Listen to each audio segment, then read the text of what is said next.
ক্রাসার machine এবং জাতীয় সড়কের কাজের ফলে বিকট শব্দ এবং চরম ধুলোবালির যন্ত্রণায় অতিষ্ঠ কদমতলার ঝেড়ছেড়িবাসী। প্রশাসনের হস্তক্ষেপের দাবি।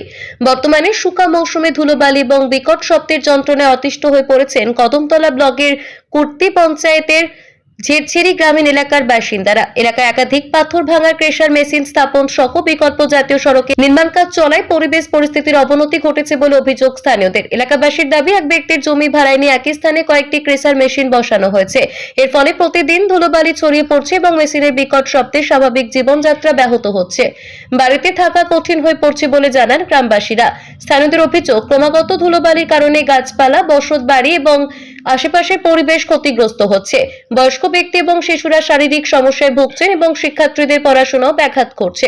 এমনকি মেশিনের তীব্র শব্দে মোবাইল ফোনের রিংটোন পর্যন্ত শোনা যায় না বলেই জানান বাসিন্দারা। অন্যদিকে এলাকায় বিকল্প জাতীয় সড়কের কাজ চলায় নিয়মিত মাটি এবং নির্মাণ সামগ্রী বহনকারী ভারী যানবাহন চলাচল করছে। এতে ধুলোবালির মাত্রা আরো বেড়ে পরিস্থিতি জটিল হয়ে উঠছে বলে অভিযোগ। এই পরিস্থিতি থেকে পরিত্রাণ পেতে স্থানীয় প্রশাসন, জেলা প্রশাসন এবং রাজ্যের মুখ্যমন্ত্রীর দৃষ্টি আকর্ষণ করেছেন ভুক্তভোগী মানুষজন।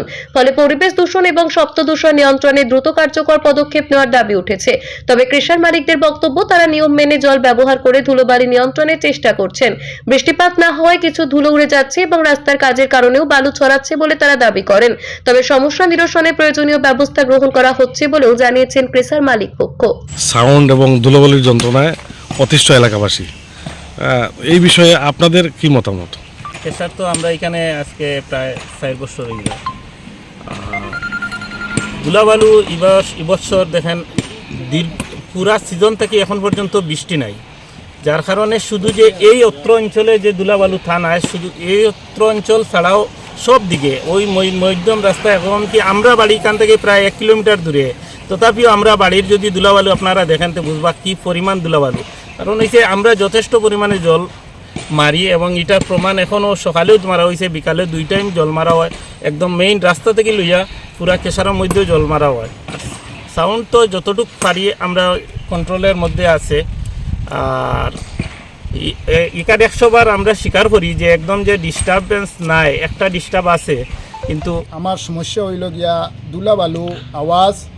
আর এখানে হয়েছে গিয়া প্রথম সমস্যা হইল গিয়া আব্দুর রহমান তাই না জায়গা ক্ষেতর জমি আসলো। এই সব জমি হইল ক্ষেতর জমি বছর মিলে 3000 টাকা, আর কেশার আলা দে 50,000 টাকা। 50,000 টাকা দেখিয়া থাইন যে সম্পদশালী মানুষ থাইন সারা আমরা না জিকার করিয়া সব কেশারের মধ্যে দিয়া দিছি। আর আমরা কষ্ট বুকিয়া আমি অনুরোধ হইলগিয়া MLAও কইছি, পঞ্চায়েত জানাইছি, প্রশাসন জানাইছি। বর্তমানে আমি ডিএমর কাছে আমি কাগজ বর্তমানে আছে, আমি আর হাতে দিয়ে আইছি। এখন আমি মুখ্যমন্ত্রী স্যারের কাছে আমার অনুরোধ হইলগিয়া এই যে কেশারগুলা, এই কেশারগুলা আমরা জেলা সুস্থতা রইত বজায় রইত, এর লাগি আমরা কেশারগুলা আমরা চাই আর ইকানো রইত না, তান অন্য কোনো জায়গাতো হইতে দেবার লাগি। আমার সমস্যা হইলে শ্বাসরোগ, ছোটো বাচ্চার সর্দিওর সাইনাস সবসময় থাকে। এরপরে হইল গিয়া বয়স্ক মানুষ আছে, বয়স্ক মানুষের আওয়াজ সহ্য করতে পারে না, কিতার লাগে তারা মাথাত জ্বালা করে। ওই জ্বালা করে গতিকে আমরা সবই এই কেশার আমরা চাইয়েন না। কেশার নিয়ে আপত্তি জানাচ্ছি যে যদি কইতি 5 নং ওয়ার্ডের বাসিন্দা 25-26 পরিবারের আপত্তি হলো কেশারের সাউন্ড, ধুলাবালি এইসব নিয়ে। আমাদের ঘরে মোবাইল চলে না, সাউন্ড শোনা যায় না, বাচ্চাদের পড়াশোনা হয় না সাউন্ডের কারণে। বাড়ির শুকনো কাপড় বাইরে দেওয়ার ব্যবস্থা থাকে না এই ধুলাবালির কারণে। তাই আমি চাচ্ছি যে কেশারগুলো বন্ধ হওয়ার জন্য 20-25 পরিবারের মানুষ যে যদি কইতি 5 নং ওয়ার্ড উত্তর কুর্তি পঞ্চায়েত 5 নম্বর ওয়ার্ড।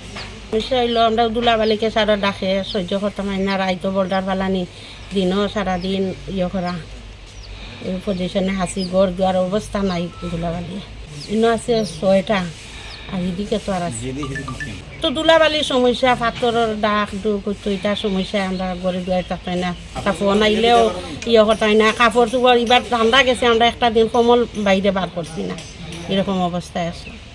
কুর্তিগাঁও সবার 6 নম্বর ওয়ার্ড। আমাদের সমস্যা হইলে এখানে কিছু কেশার হয়েছে।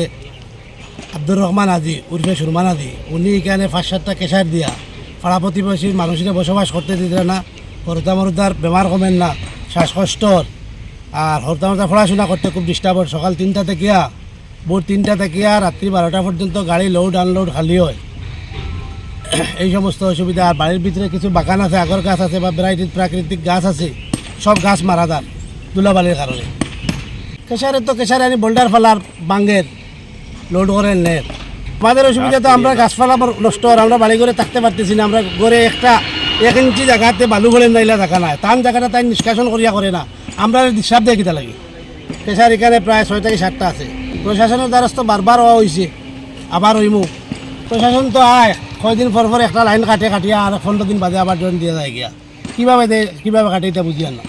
দাঁড়াইছে এই যে ক্রেশার শুরু হয় ভোর 3টার থেকে রাত্রে 11টা-12টা অবধি চলে।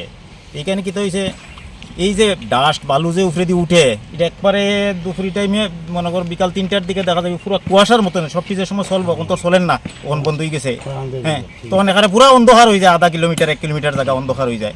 এরপরে মনে করো কাপড় শুকানি দিতাম, তো কাপড় আমরা অর্ধেক শুকাইয়া নিয়ে গরু ঢুকাইয়ে দিই, কারণ এটার তো আর রাখলে পুরো নষ্ট হয়ে যাব এই অবস্থা। এরপরে দেখা যায় যে শিশু বাচ্চা যারা আছে, ছোটো বাচ্চা বা বয়স্ক যারা, এরা শ্বাসকষ্ট দেখা দেয় রাত্রে খুব বেশি। দেখা যায় আমরা মোবাইল, নিত্য প্রয়োজনীয় মোবাইল আমরা সবসময় ইউজ করা লাগে। দেখা গেছে মোবাইলও রিং করে, কিন্তু আমরা শুনি না। যে সময় শুরু হইলো, সবটি যে সময় শুরু হইলো কিচ্ছু শোনা যায় না, মোবাইলের রিংও শোনা যায় না। এদিকে স্টুডেন্টের সামনে এক্সাম, তারা পড়াশোনাও করতে পারেন না, কিচ্ছু করার নাই।